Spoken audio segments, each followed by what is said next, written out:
Merci beaucoup Olivier pour inviter. Bon après-midi. Je m'excuse d'avance car je ne de parler en anglais car je ne pourrais pas faire cette présentation en français. I'm very sorry. I tried to improve. I was hoping I could improve my French during my visiting professorship, but that will have to wait a bit. I hope I can improve. That will come. So other than my predecessors, my following presentation represents rather work in really progress. So it's only since recently that I engaged with temporalities of urban infrastructures and how that can be made useful for thinking about urban change or urban futures. So I have reviewed quite a larger body of literatures in geography, in time studies, in anthropologies, and have only since recently also paid some attention to it in my empirical work on infrastructure. So my following presentation is thus rather conceptual and not so strongly empirically based. So that is still an agenda that I would like to pursue in the future. So critical comments, recommendations, proposals, and so forth are really welcome. So I would really appreciate that. So when thinking of infrastructures, characteristics, and impacts, what first comes to our mind is their embeddedness in urban space, their shaping of urban space, as well as their network spatiality. So with Lutz as one of the leaders also internationally in this regard, infrastructures have been discovered as one of the most powerful lenses for deciphering this dynamic, relationally constituted and variegated processes of urban development and urban change, power-driven and so forth. But infrastructures not only have specific spatialities and mediate space, they have variegated temporalities and mediate, obviously, times. And I felt when reviewing the literatures that relatively little systematic interest has been paid in urban studies in temporalities of infrastructural change. So what I found is rather scattered knowledge, scattered in anthropology, time studies, time geography, and so forth, but not yet such systematic interest in the temporalities of infrastructures, at least not the way I would frame it.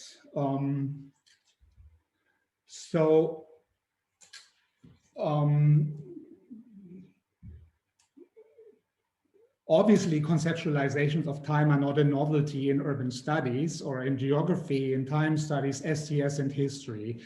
There are multiple accounts of time-space compression, just-in-time production, societal acceleration, flexibilization, and so forth, mediated by technology or by infrastructures.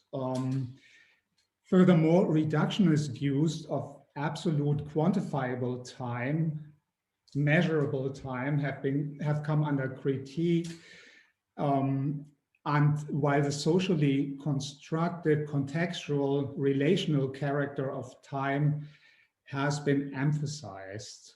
When I look at the study of urban infrastructure, their engagement with time is strongly shaped by their genesis from studies in the history of urban technology, I feel. So it is mostly engaged with historical time and how infrastructures bridge timelines from the past to the present, from the present to the future. I felt that a broader understanding of the temporalities of infrastructures and the processes of infrastructural alignment, so how to synchronize different temporalities, is essential for urban studies, for urban studies on urban transformations, and also the construction of urban futures. So what Thomas B. Hughes has already highlighted in his seminal work on electrification and the development of large technical systems infrastructures project into the future the socially constructed characteristics acquired in the past when they were designed.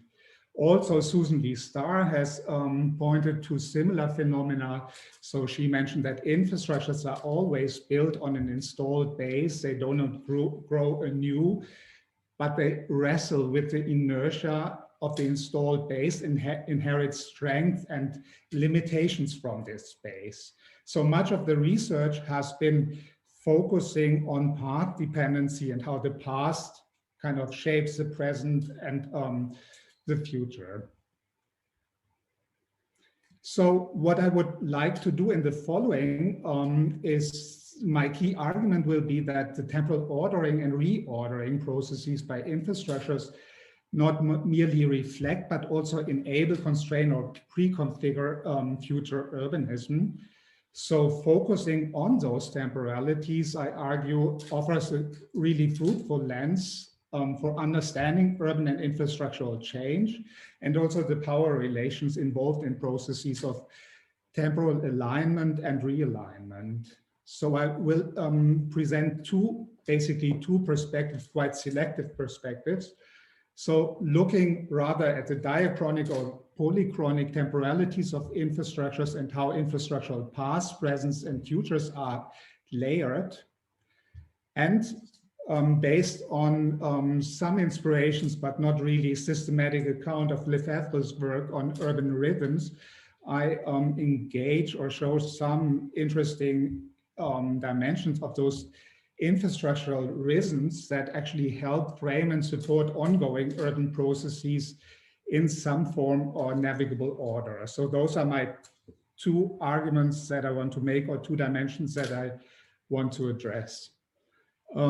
I start with the first one. So infrastructures as inscriptions of urban past, presents, and futures. So the domain, in a way, of historians for a long time, at least. So multiple studies on the history of technology have shown that the temporality of urban infrastructure development differs greatly from narratives of a linear and sequential march of progress, whereby outdated infrastructures are replaced by more capable, more efficient, or more sustainable infrastructure solutions as a kind of means to change cities. Studies of path dependencies have highlighted that urban infrastructures become stabilized, durable, and obdurate once matured and entrenched in the urban fabric. So once consolidated in seeps, that infrastructures kind of develop self-reinforcing mechanisms that over time establish some kind of lock-in to particular socio-technical arrangements that restrict choices for future urban design or infrastructure design. So while those metaphors of path dependency and inertia help explain the difficulties of infrastructural change, they downplay and hardly capture the dynamics and malleability of infrastructures and the dual temporality of infrastructures, which has been characterized by Edwards as always already there, yet always unfinished work in progress.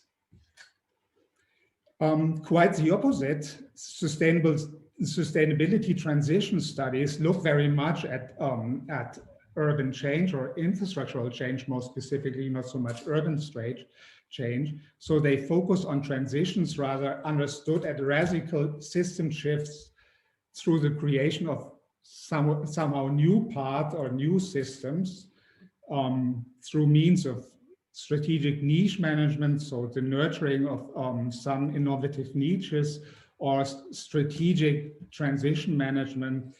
And they assume in a way, or their epistemology is in a way, that old systems could be replaced or at least radically changed by new and more sustainable systems.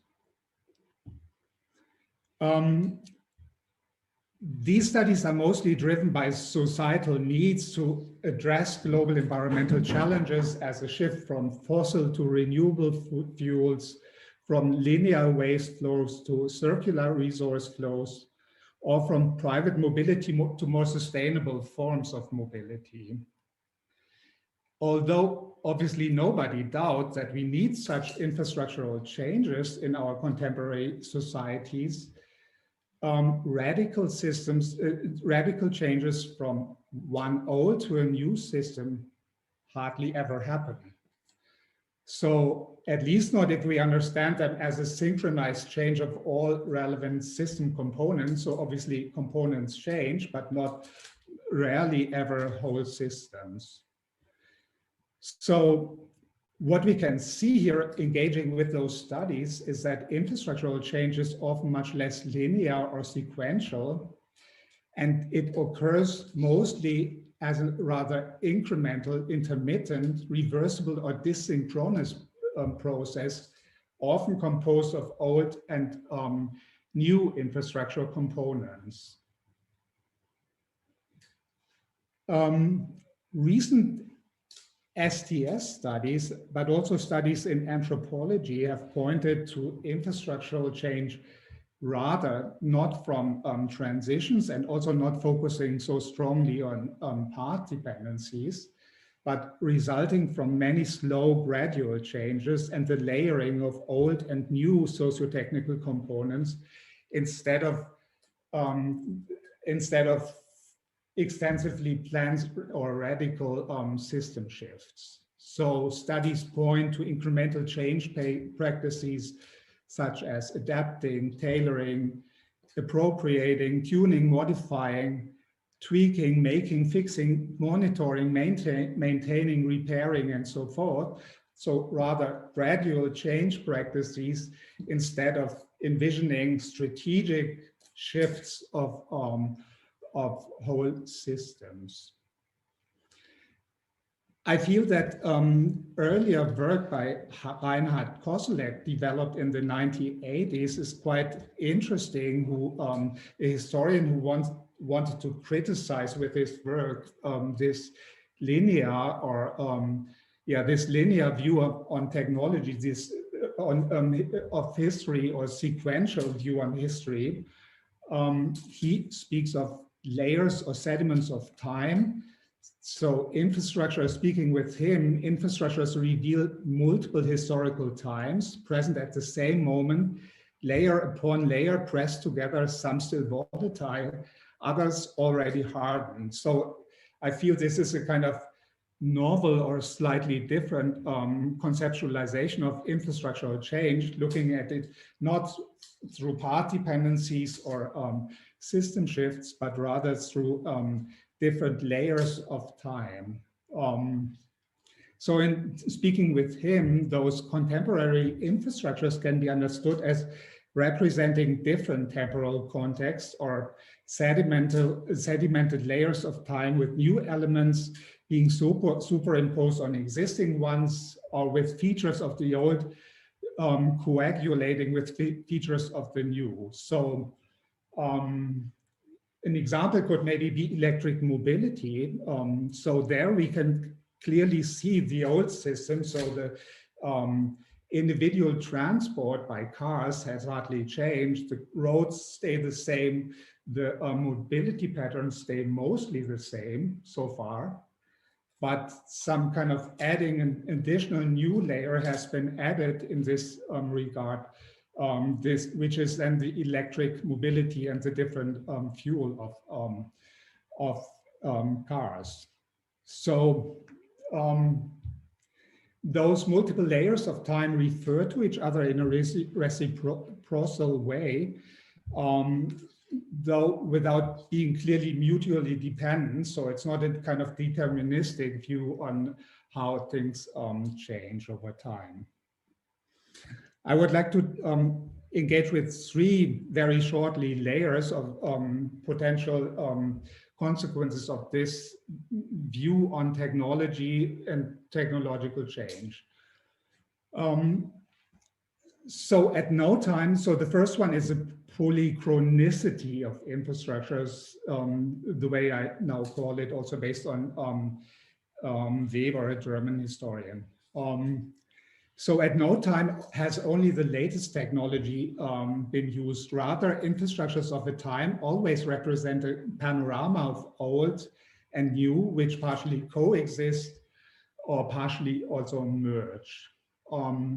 Since the 1960s, for example, as Edgerton has portrayed in his influential book, The Shock of the Old, more bicycles have been produced than globally each year than cars. Or the German Energiewende, energy transition, with its major success in promoting renewables, has also induced growth in coal industries, at least so far. Or advanced waste recycling and prevention initiatives by several German municipalities have been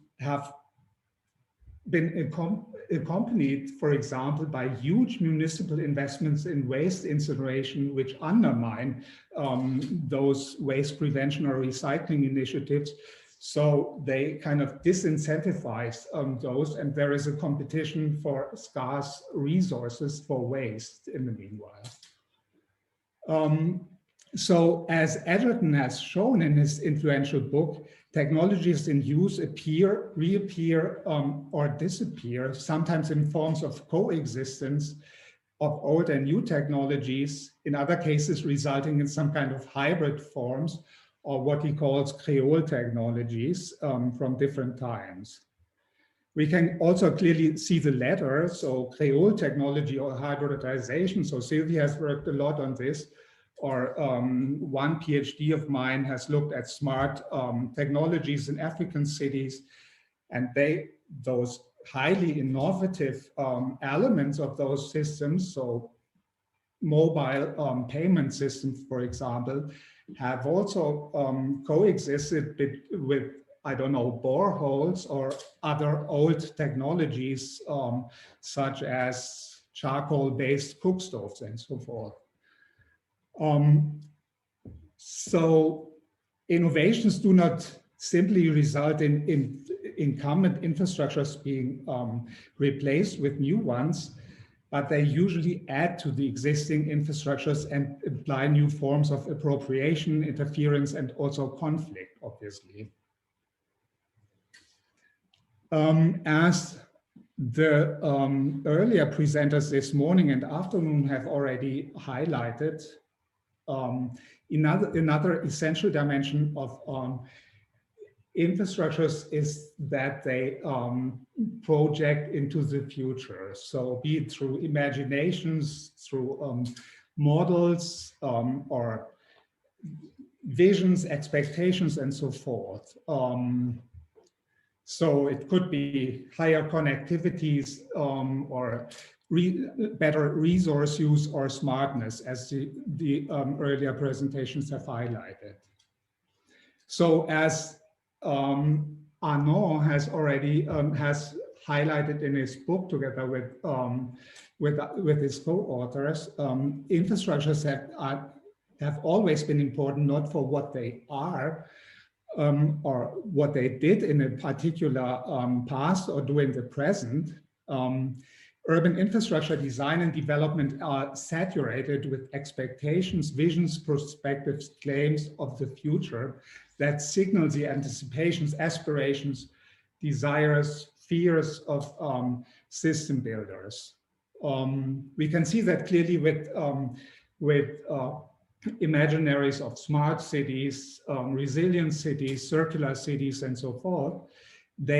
Those visions or expectations develop performativity, so they shape and influence technology developers, mobilize infrastructure stakeholders, influence politics, research, as well as economic, cultural, and social resources. So they have some influence also on our present activities. Another important layer that I find becomes increasingly important are the infrastructural afterlives, so to say. So infrastructural material components may or often do survive long into the future, even after infrastructures have fallen out of use. Some abandoned and decayed infrastructures from the past still shape our contemporary urban infrastructure landscape due to their longevity or obduracy. In the Anthropocene, the ecological impacts of infrastructure will persist for many generations and will long outlive infrastructure facilities. These impacts, as we all know, range from the manifestation of resource scarcities, the degradation, fundamental remodeling of the planet's geophysical composition, or all ecological processes. So in our current society or contemporary period, the afterlives of those infrastructures also develop performativity. This is not only true because we witness environmental crisis as a result of earlier infrastructure generations. So obviously we all witness environmental change based on infrastructure already, but also multiple contemporary infrastructure innovations in climate adaptation, such as drought or flood risk management, or also the remediation of contaminated sites or carbon capture and storage, are targeted at mitigating the socio-ecological consequences of infrastructures taken either in the past or in the present. So some interim conclusions. So I feel that recent STS studies have provided a more nuanced understanding of the multi-layered temporalities in infrastructure development. So we see heterogeneous layers of infrastructural times or infrastructural temporalities. So infrastructural pasts are inseparably and constitutively inscribed in present and future infrastructure generations, and even in infrastructural afterlives. Old infrastructural arrangements resurface in the present through forms of juxtaposition or hybridization of old and new socio-technical arrangements, and expected or imagined infrastructural futures are performative for past and present decisions. So to summarize, infrastructural change is entangled with often conflicting orientations to the simultaneously the past, present, and the future. I come to my second argument, urban infrastructures as mediators of urban rhythms.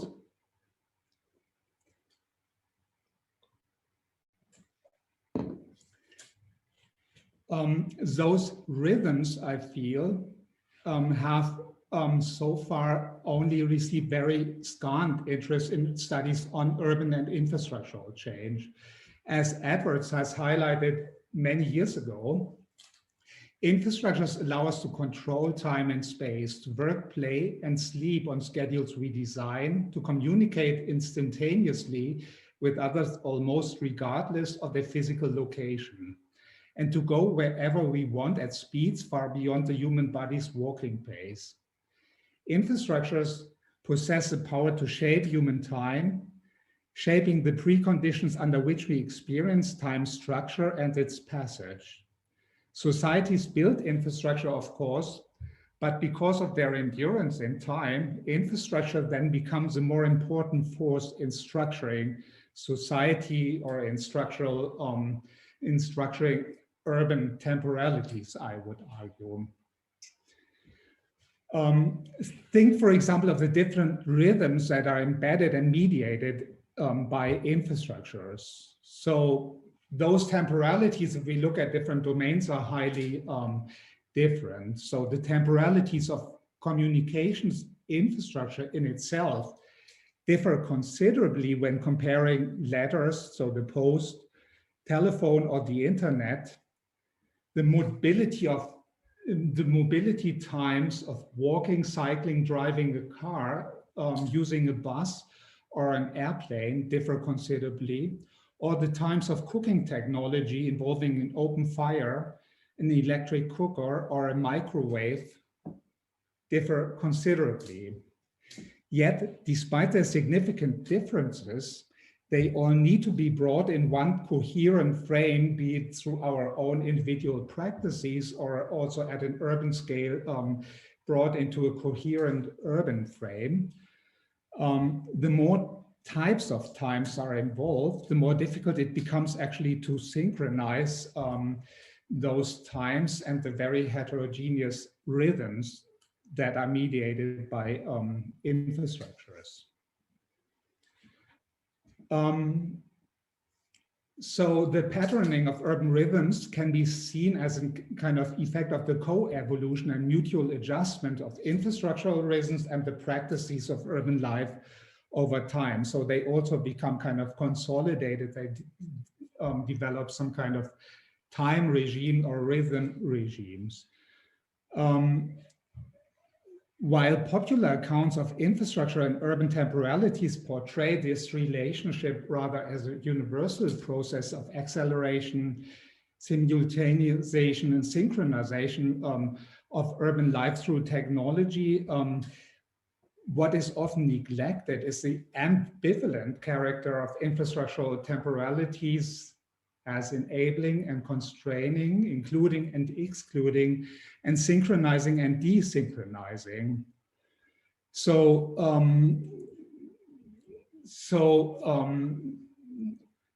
what we can clearly see is that infrastructures have really had a huge impact on urban temporality. So modern energy systems have uncoupled urban rhythms from day and night rhythms or seasonal rhythms.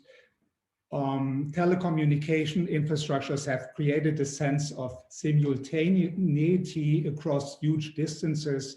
Transport infrastructures have transformed the human experience of time and space. And most specifically, recent ICT developments hold the promise of enabling new real-time temporalities,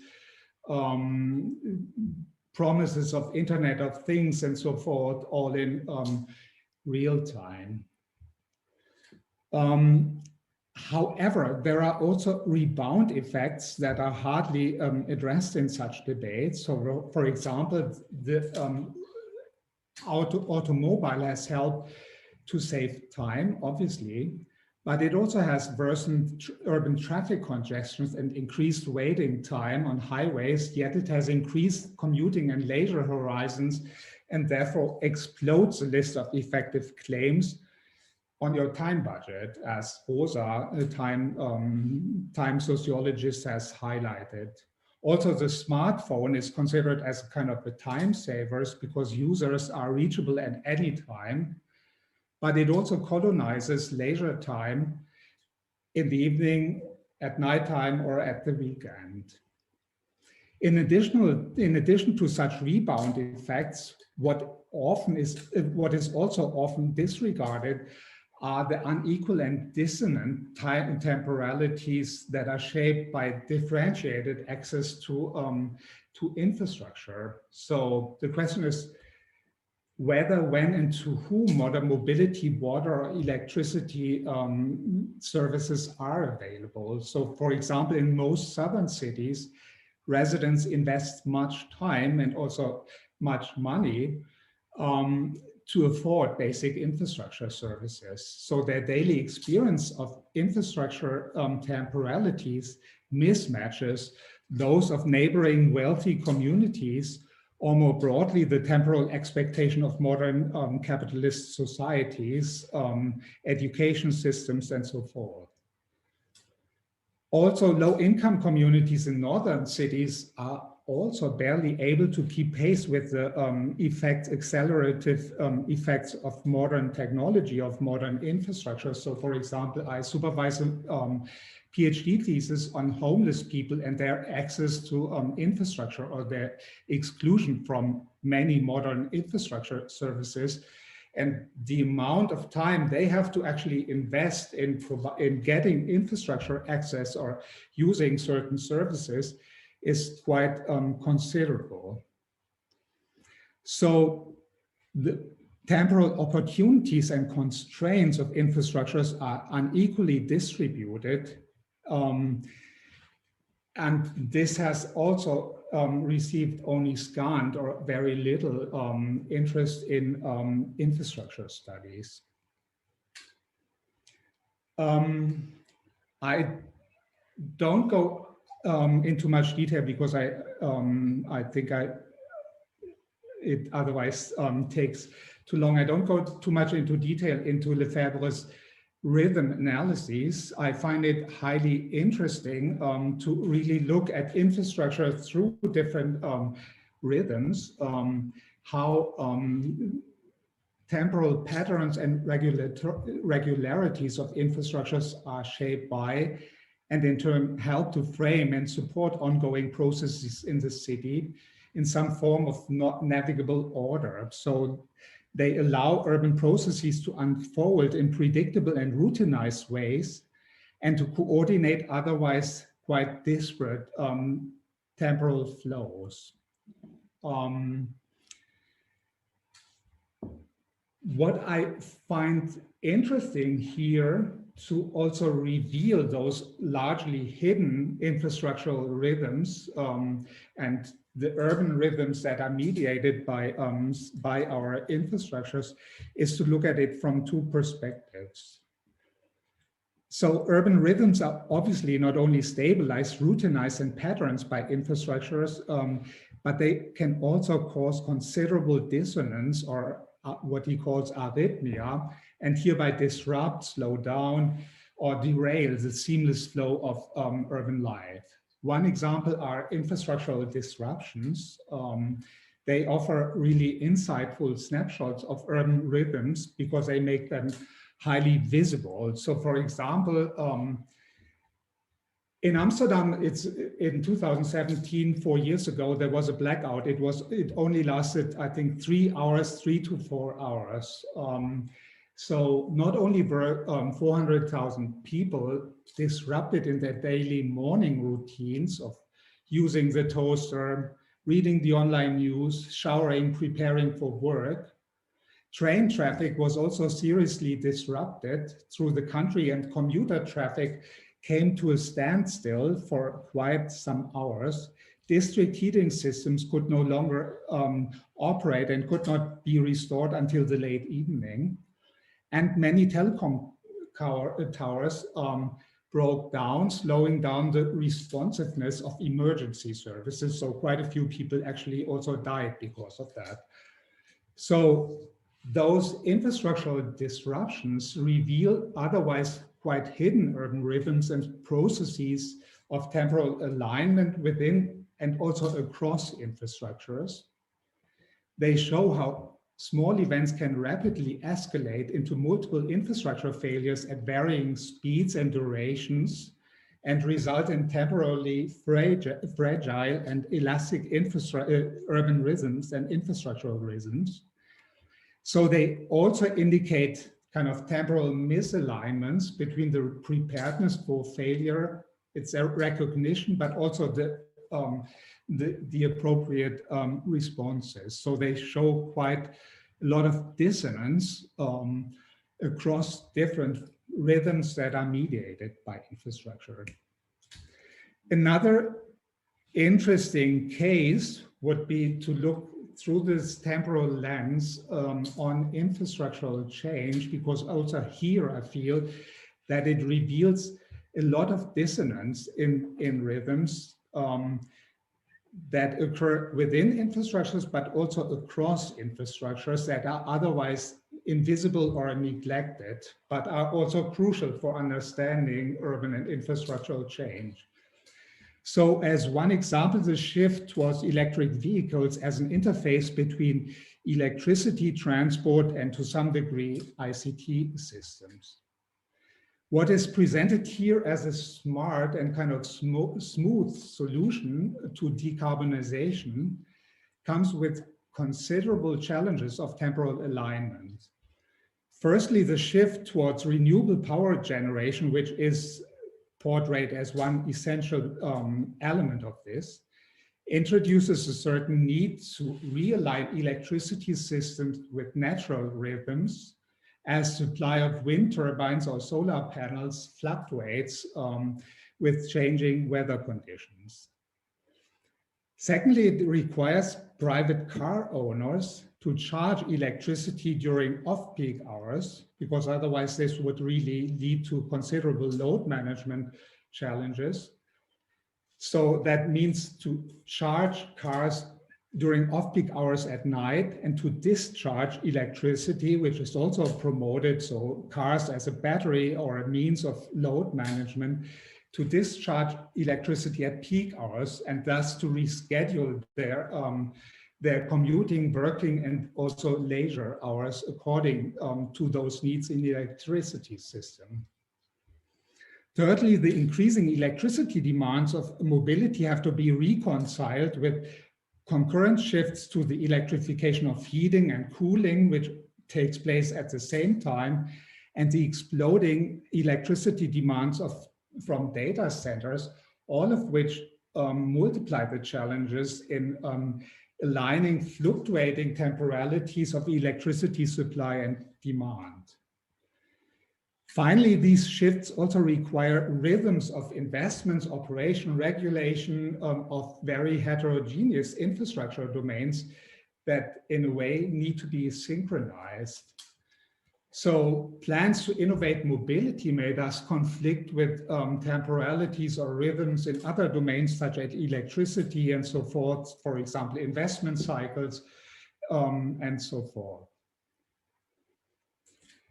So to conclude, so my argument here is that while the changing spatialities of infrastructure and the spatial implications of infrastructural change have attracted much attention in urban studies, my argument here is that we should more strongly engage with the temporalities of urban infrastructures.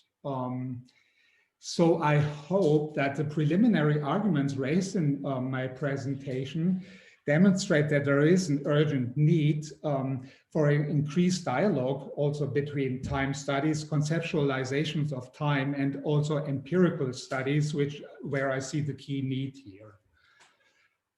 This does, however, not imply privileging or replacing thinking about time over space. So it is both equally important, or as we could also say, that the focus on those infrastructural temporalities is tied to concrete spaces and thus contributes to rethinking spatialization as a kind of temporal ordering process driven by infrastructures.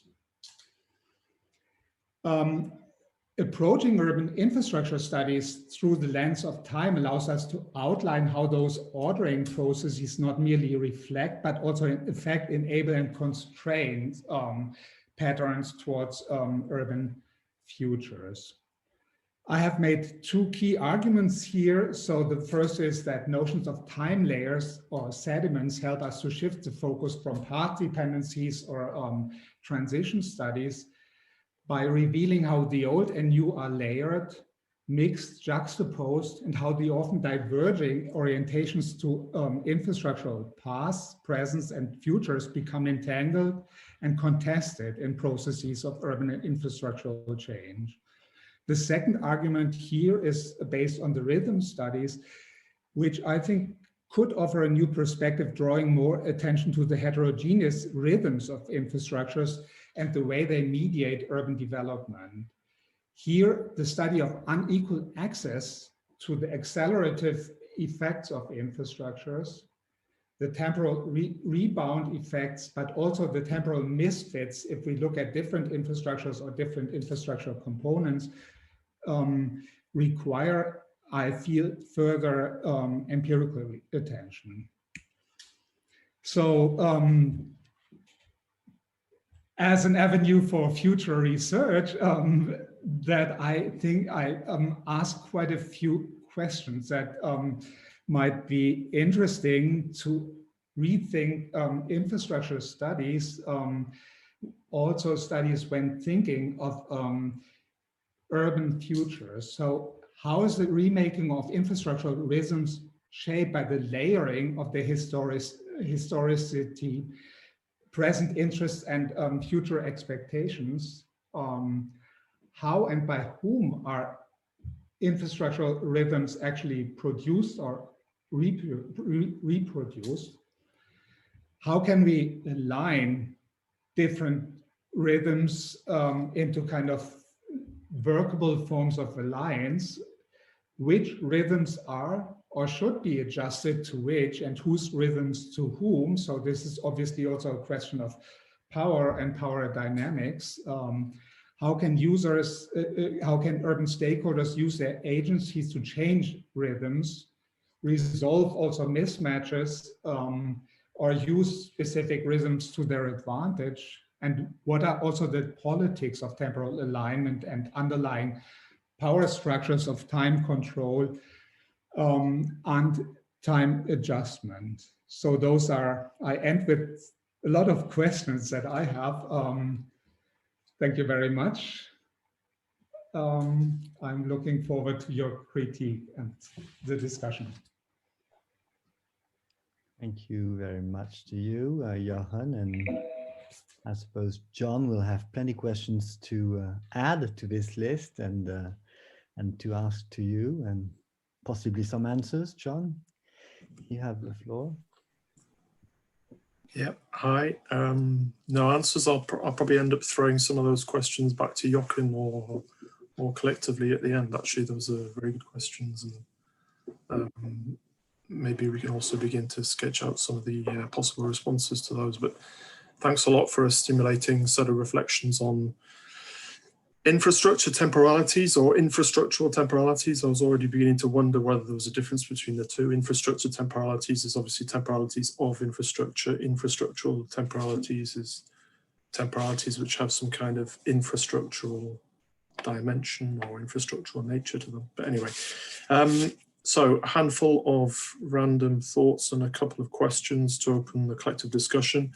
And it's kind of improvised, but it's also, I also had access to a draft paper of Jochen that he's written for a special issue of the Journal of Urban Technology. So I'm grateful for that, because it allowed a little bit less improvised, off the cuff kind of note taking and comment formulation than would otherwise have been possible. So if I resume Jochen's argument, here the idea here is to accord some of the same interest and attention to the temporal dimensions of infrastructure as has been accorded to the spatial development of infrastructure, but not to replace space with time, but so that we begin to kind of explore both more closely together. So to begin to explore what Mackenzie Walk, the media theorist, calls the city as a gearbox full of speeds. And then secondly, to move beyond the two dominant perspectives of socio-technical change, path dependencies, lock-ins, obduracies at one end of the spectrum, and the radical transitions and transformations at the other end, or at least what some of us expect or seem to expect sometimes, is the sudden all-encompassing transformations, sudden brutal, all of a sudden transformations in infrastructure that we sometimes expect in relation to particular crises, but don't always end up taking that kind of form. And so we come to account for hybrids, or what Jochen called coagulations, what Tim Moss in his recent book on Berlin calls conjunctions of continuity and change. So the many more gradual, incremental, intermittent shifts through which the socio-technical fabric of the city probably does actually more concretely evolve. So I think first up, this helps us to get beyond, as Jochen stressed, it helps us to get beyond simplistic views of a straightforward, linear march of time. Part of the inherent contradictions of infrastructure is that it's always kind of simultaneously obdurate and ever-changing. It's embedded in the past and envisioning the future. It's already present and it's yet never finished. It's always unfinished. So a focus on temporalities kind of helps to unpack some of this contradiction, and it demonstrates the many times, time scales, differential relations to time and rhythm that infrastructure always contains and enables. So actually this temporal focus helps to open out the notion of infrastructure as a dynamic relational process rather than a static thing.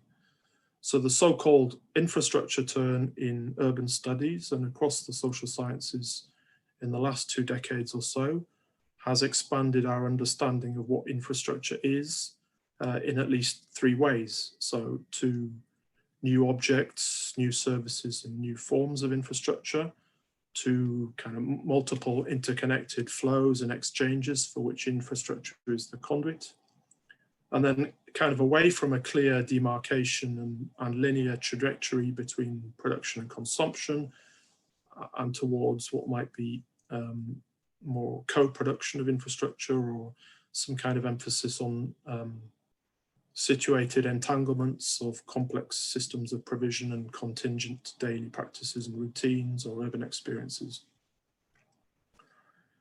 So there are different ways to understand and use temporality as revealing these dynamics of infrastructure, and Jochen's presentation details 2 perspectives. I think this kind of polychronicity, or the layers, the past, present, future layers of infrastructure, and then the more rhythmic possibilities. So I think on the first one,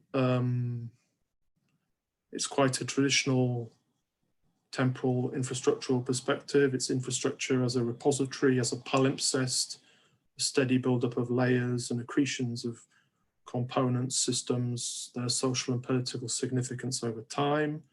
And you can use that to read and interpret the story of urban socio-technical change. So again, coming back to Tim Moss's excellent recent book on Berlin, he shows how water and energy technologies in Berlin over the past century some of them have appeared, they've disappeared, they've reappeared at different times, etc., etc. I think that's a quite traditional perspective on the temporality of infrastructure in some ways that recalls a lot of the work in urban history, urban infrastructural history that's been done since the 70s and 80s. I think more interesting actually is the second perspective that Jochen began to sketch out. Because through this second perspective, we get to infrastructure as a kind of frictional meeting point between technicians, governments, utilities, citizens, users. So thinking about the vantage points, the activities and the experiences of infrastructure of each of those groups, they all vary temporally. They all have different temporal vantage points, temporal activities, temporal experiences through infrastructure, which means that infrastructure temporality is at once an engineering, a political economic, and an experiential or an affective concern. And there the question becomes, which was one of Jochen's questions, is how or who indeed aligns or synchronizes all these. If infrastructure temporality is about engineering, it's about political economy, and it's about individual personal experience or affective concerns, who is it who actually seeks to do the temporal alignment between those differing interests? And on top of the technicians, the governments, the utilities, the citizens, and the users, we have the academics, the researchers, the producers of knowledge about infrastructure on top of these. So in short, you have this temporal focus, which becomes another kind of layer, or welcome layer of complexity in our continuing efforts at unblackboxing the meanings and workings of infrastructure, kind of offering another way to operate what Jeffrey Bowker many, many years ago called infrastructure inversion. And I think on this second point, this second perspective, from the perspective of Olivier's wider seminar series, so this focus on differential temporalities and rhythms shows that we're not just thinking about the construction of urban futures in a linear process out of the practices and configurations of the past and the present. Urban futures will certainly build on historical and current developments, but then there's these other temporal features, traits and issues which come into play to disrupt and to mess up any sense of a straightforward or homogeneous past, present, future trajectory. So infrastructure is bound up, of course, with multiple timescales, so ranging from geological epochs. So when Jochen was talking about the infrastructure afterlives and the externalities of fossil fuel infrastructure, etc., it's very clear that the infrastructural transformation of the planet driven by urban growth is clearly one of the markers of the Anthropocene. So geological epochs, month by month shifts in energy mixes, all the way down to the microseconds which are involved in the functionality and the control of, for example, smart grids, internet packet switching, etc. You've got these different temporal scales. And then on top of that, you've got the various rhythmic features of speed, regularity, duration, reversibility, all the various cycles and periodizations, day and night relations, seasonal shifts in seasonal relations, which all vary across these timescales. And then all that seems to me to be further complicated by the fact that perception and experience of the times and rhythms of infrastructure is very varied, it's very subjective, and it's contingent on a host of contextual factors. So differential experiences of regularity, speed, and periods of connection and access, or disconnection and lack of access, are key to understanding infrastructure development and its uneven, often unequal distribution of possibilities. So you can transform these into a series of questions, simple questions like how often does the bus come, how fast your internet connection is, when electricity is cheapest to use, how long will it take to walk to the nearest water standpipe, etc., etc. So I'd guess that these types of questions, on top of the questions about past, present, future, the types of questions about how often, how fast, at what moment, how long, etc., I'd say that those types of questions are probably will continue to be as fundamental to urban infrastructure futures as the bigger questions about past, present, and future. At least as long as access to essential networks and services continues to be socio-spatially differentiated. And that's a differentiation which is obviously sometimes done for logical or acceptable reasons, and sometimes not so much. So, coming to the end, the key research question then is who controls, seems to me, is who controls and decides infrastructure times, speeds and rhythms, and for whose interest? It's a key research question because it implies that differing urban futures may be possible or may result depending on the politics of temporal control, management, alignment, synchronicity, whatever.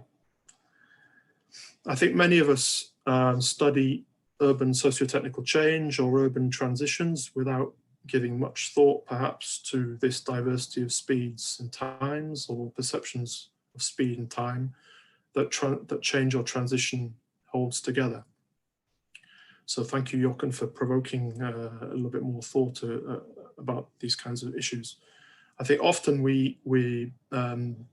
these questions of time are perhaps dominated by the people we speak to. So often that's very much the planner, the policymaker, or the utility. So therefore, the times of infrastructure are dominated by particular policy cycles or electoral mandates, when there are an awful lot of other people, other users, etc., who experience other times and speeds of connection. So actually thinking about temporality in this way becomes a way of including more actors or a more diverse set of social interests. And then finally, it can lead to focusing perhaps explicitly also on the disjuncture between planned visions and intentions and actual concrete interventions and progress. So for a long time,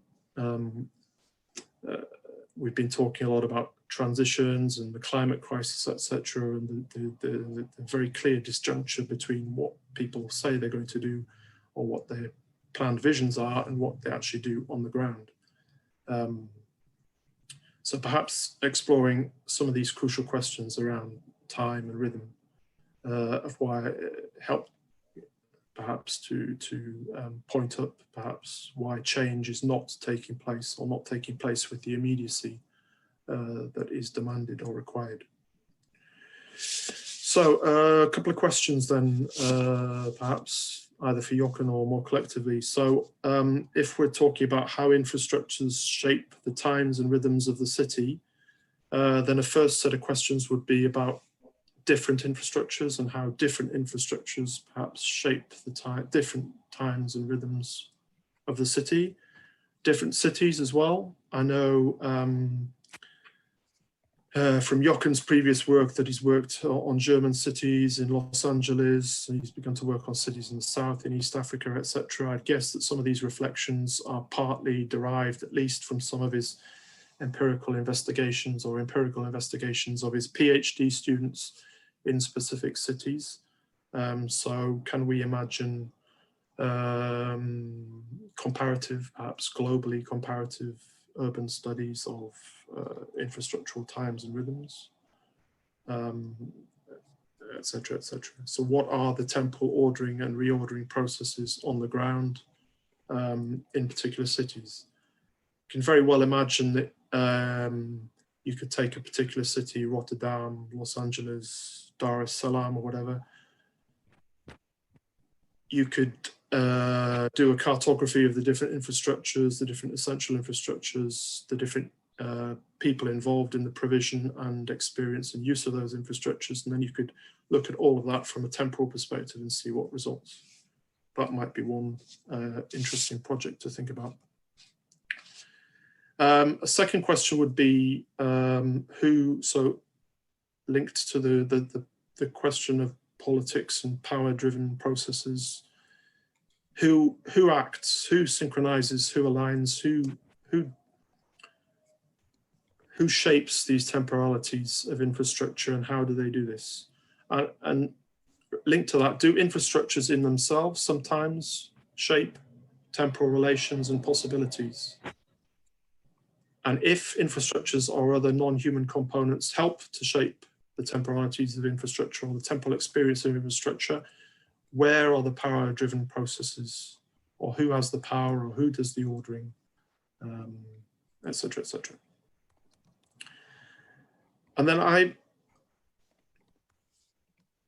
the other potential third perspective that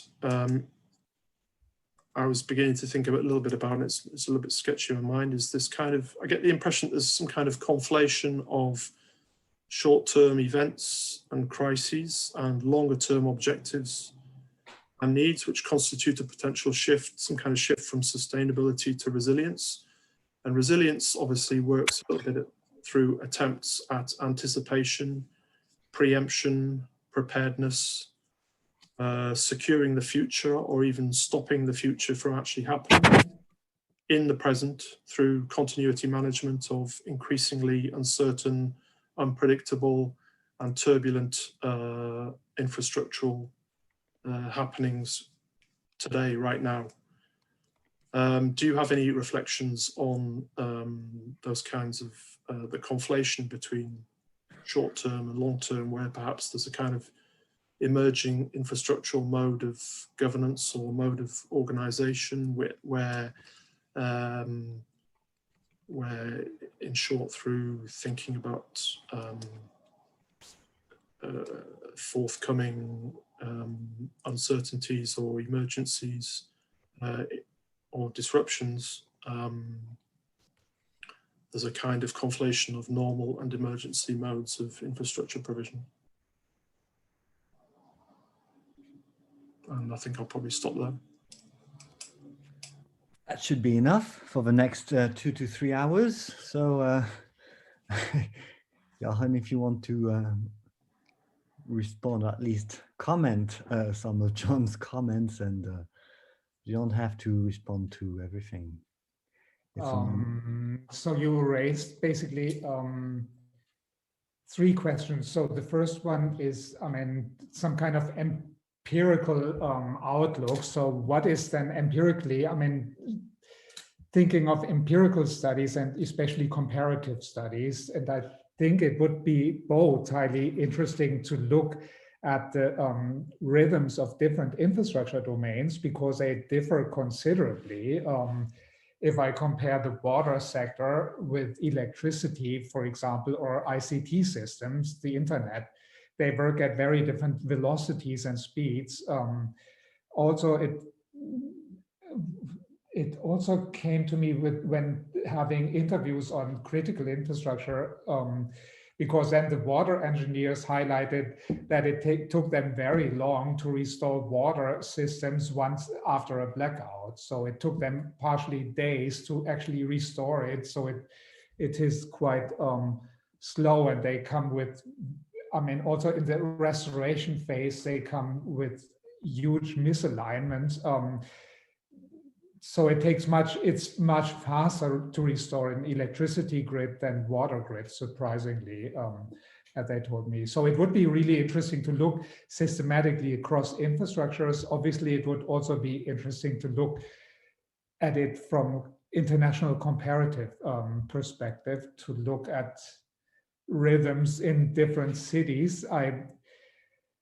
I must say I don't have the recipe for now developing a very coherent analytical framework yet. That is still to be done. How to then develop this into a comparative framework, that I find quite challenging. But looking at the rhythms in African cities, they are very different and much more unequal.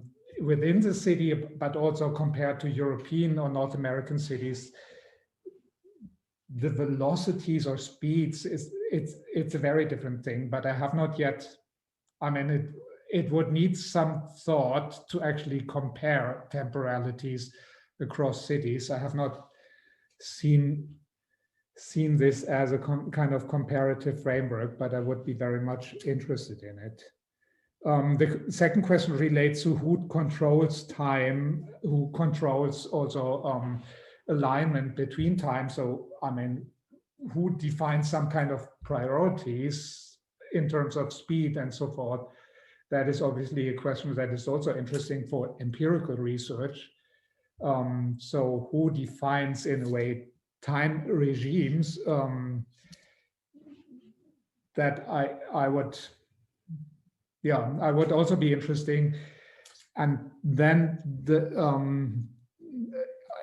also the question, I mean, of the materiality and technopolitics. Is it then, I mean, what agency does technology have in shaping temporalities? I still believe that,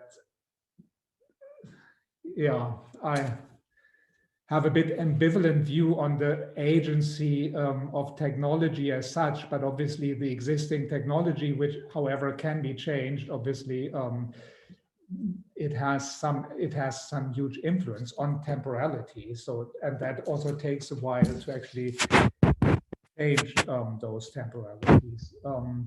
The last question, that's the most challenging one. I'm a planner officially, at least. So this how to actually bridge the different time frames in developing, in constructing, planning for infrastructures between the short-term needs, mid-term needs, but also the long-term requirements or aspirations. That's also still an unsolved issue for me, and also is highly important for planning as a kind of technology, and also in time management and in mediating time and so forth. So a lot of unresolved questions, at least for me, but maybe some other colleagues have better answers than I do. If anyone has the recipe there, please feel free to share it. Otherwise, if anyone has we have a few minutes still to continue this conversation. So if anyone has comments or on John's presentation or on Jochen's presentation, sorry, all John's remarks. And Damien says he has a suggestion. Let's hear it.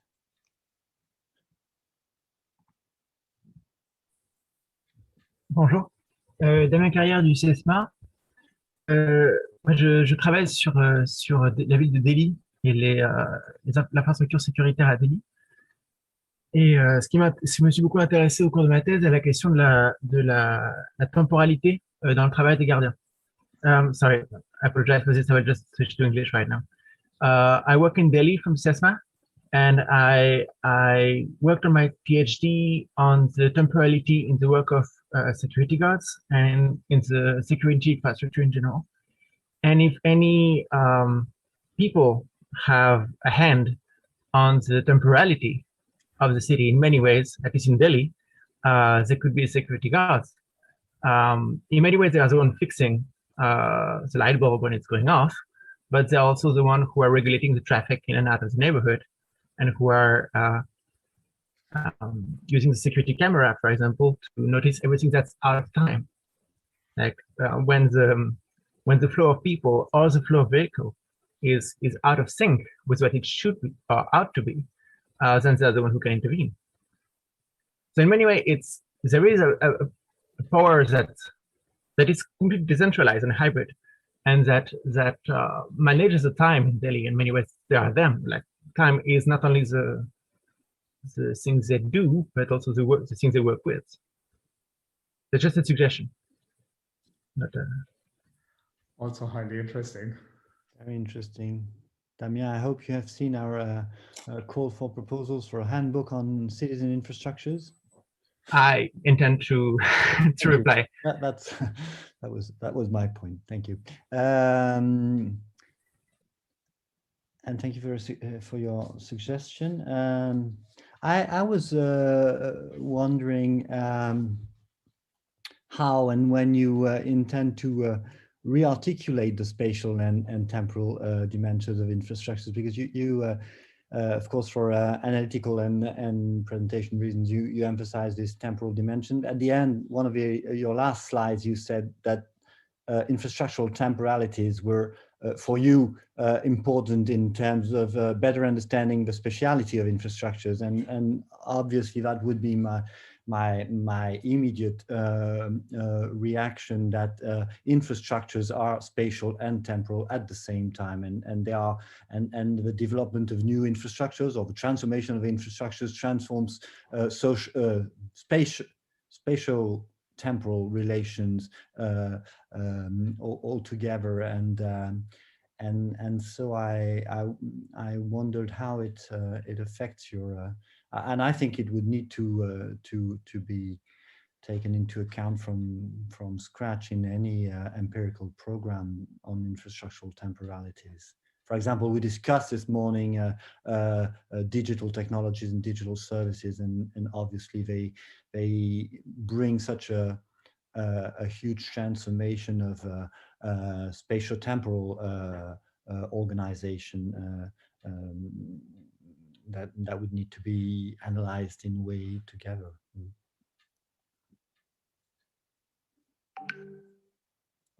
Again, I don't have a very clear analytical framework yet, but I'm also convinced, and it would also make sense to look at different temporalities in a city, so in different neighborhoods. I would like very much to do that, but it's not something I could do right away. But that I think is interesting, especially since I do quite a lot of research on African cities, or supervise quite a few African PhDs also. It would really be interesting in looking at different temporalities in neighborhoods. So for example, electricity, how are temporalities, how are they, what's the impact of electricity blackouts on urban temporalities, for example? That is quite an interesting phenomena in terms of weighting, in terms of how does that actually affect in terms of backup systems. So it does not affect the wealthy, at least not their temporalities so much. Mm. It also, we had one interview, what I found also interesting in those, in Maputo's rather poor neighborhoods, where they have established some quite strong control of electricity theft, but that was only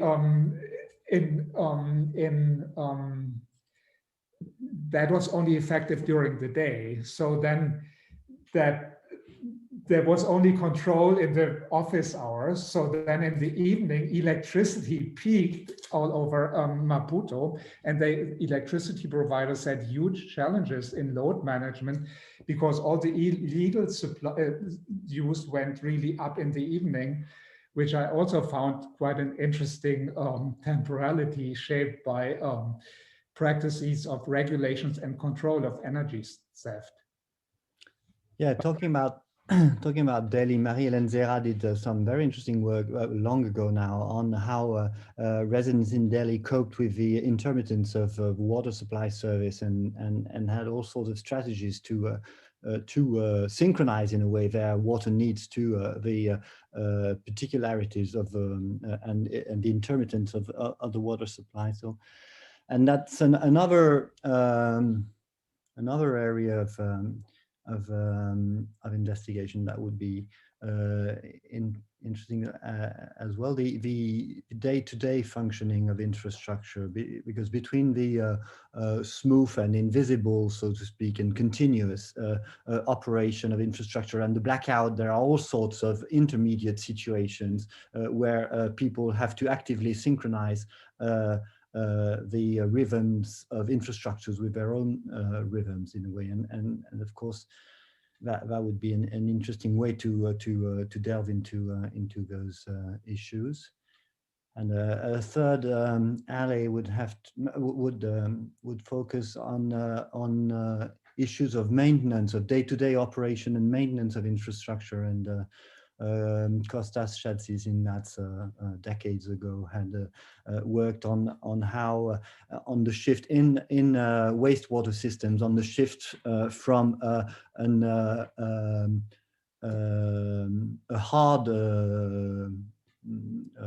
hard infrastructure focus to the day-to-day management and operation of those infrastructures, and how it changed the way in which even the infrastructure was conceptualized. It changed also the locus of power, because at the time of hard infrastructure, the designers of infrastructures were the most powerful actors, and then as the logic of maintenance and day-to-day operation raised, things changed. So it's a very rich perspective, in fact, and with very strong contemporary echoes, and then the tricky thing, of course, for us here is to think of what implications it has on the construction of urban futures. But I think John summarized quite well some of the insights that your approach brings to that.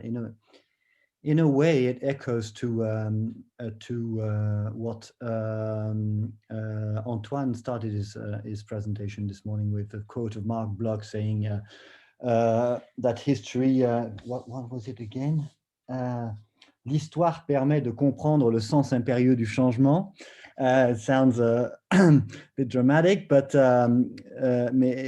it emphasizes the fact that not all urban futures are equally plausible, and certainly infrastructures has a lot to say on what futures are more plausible than others, as they materialize sort of way relations of power, as John mentioned, and their materiality persists in the future. And I think we can reflect on that as well. Sorry for being so long. And anyone has Laetitia Denance had a comment. Studying urban trees and temporalities are therefore at the core of her research. Would you like to speak aloud, Laetitia, and make your point. I know that some of our colleagues Hello. view trees as infrastructures, and so. Yeah, so I've just started my PhD and I'm working on urban trees, and therefore the way they are viewed as socio-technical devices for the future of urban planning, and therefore I have to ask the questions of because tree, obviously the future trees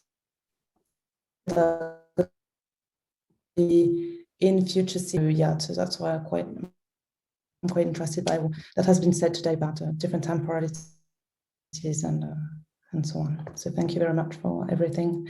I didn't really have a question so far, but yeah, thank you for everything. Thank you. Any other comments, reactions? You can send your recipes to Jochen and he will hopefully share them in the near future so that we are all becoming experts of studying infrastructural temporalities. Anyway, we are, if there are no more comments, Anne, did you want? Yeah, okay, please do. Yeah, thank you so much. I apologize because I had a cut of connection. It's really the reality here of internet not so good, so I didn't put my video because of this also. Intermittent So infrastructure. thank you so much. And just to explain that I was very interested by the last presentation. I could listen about these different temporalities, what we are living concretely here in the Caribbean part.